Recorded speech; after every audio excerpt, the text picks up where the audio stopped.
ఈ మృగశిర నక్షత్రంలోని 1-2 పాదాలు వృషభ రాశికి చెందితే 3-4 పాదాలు మిథున రాశికి చెందుతాయి.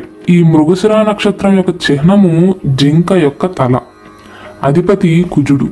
కుజుడు ఆధిపత్యాన్ని వహిస్తున్నాడు కాబట్టి ఈ నక్షత్ర జాతకులకు కొంచెం కోపం ఎక్కువగా ఉంటుంది. అంటే కాస్త దూకుడుతనంతో ఉంటారు. ఈ నక్షత్ర జాతకులను ఒక పరిశోధకుడితో పోల్చవచ్చు. ఆ పదం వీరికి బాగా సరిపోతుంది. అంటే ఇతరుల యొక్క మనసులో ఉన్న విషయాలన్నిటినీ కూడా తవ్వి మరీ బయటకు తీయగలరు. అంటే దాని అర్థం ఈ మృగశిర నక్షత్రం వారితో ఎవరైనా సంభాషిస్తున్నారు అనుకోండి, వారి మనసులోని మాటలను బయటికి లాగగల నేర్పరితనం వీరికి ఉంటుంది. ఈ మృగశిర నక్షత్రం వారు పదునైన మనసును కలిగి ఉంటారు అని చెప్పవచ్చు. అంటే అనేక విషయాలను పూర్తిగా అర్థం చేసుకోగలుగుతారు. ఒక్కసారి చెప్పిన వెంటనే లైట్ వెలుగుద్ది అనమాట. అంటే బాగా అర్థం చేసుకోగలుగుతారు. వీరి యొక్క స్వభావం కూడా మర్యాద పూర్వకంగా, స్నేహపూర్వకంగా, అలాగే ఉత్సాహంగా ఉంటారు. వీరి మనసులో కొత్త ఆలోచనలు వస్తూ పోతూ ఉంటాయి. అంటే ఐడియాస్ ఎక్కువగా ఇస్తూ ఉంటారు. అంటే ఒక పని చేయటానికి 100 విధాలు చెప్పగలరు. ఒక్క పనిని 100 విధాలుగా ఎలా చేయగలరో ఇట్టే చెప్పేయగలరు.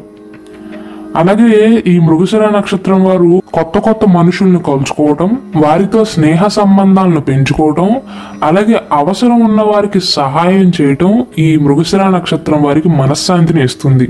ఈ మృగశిర నక్షత్రం వారు సిద్ధాంతాలను అనుసరించి సాధారణమైన జీవితాన్ని గడుపుతారు. వీరి ఆలోచనలు కూడా న్యాయంగా, నిష్పాక్షికంగా ఉంటాయి. ఈ నక్షత్రంలోని స్త్రీ పురుషులు గొడవలు పడటానికి పెద్దగా ఇష్టపడరు. అంటే వాదనలు కానీ, విభేదాలు కానీ, లేదా చర్చలకు మాత్రం దూరంగా ఉంటారు. దాని అర్థం పనికిరాని విషయాలకు ప్రాధాన్యత ఇవ్వరు అని. ఎందుకంటే మృగశిర నక్షత్రంలో జన్మించిన వారికి లాజిక్స్ ముఖ్యమైనవి. లాజిక్ లేకుండా ఏ విషయాన్ని కూడా నమ్మరు. కానీ ఒక్కసారి దీన్నైనా నమ్మారు అంటే జీవితాంతం ఆ నమ్మకం అలానే ఉంటుంది. మృగశిర నక్షత్ర జాతకులు ప్రతిదీ కూడా చాలా లోతుగా విశ్లేషిస్తారు. వీరి నమ్మకాలు అలాగే వీరి ఆలోచనలపై వీరికి బలమైన విశ్వాసం ఉంటుంది.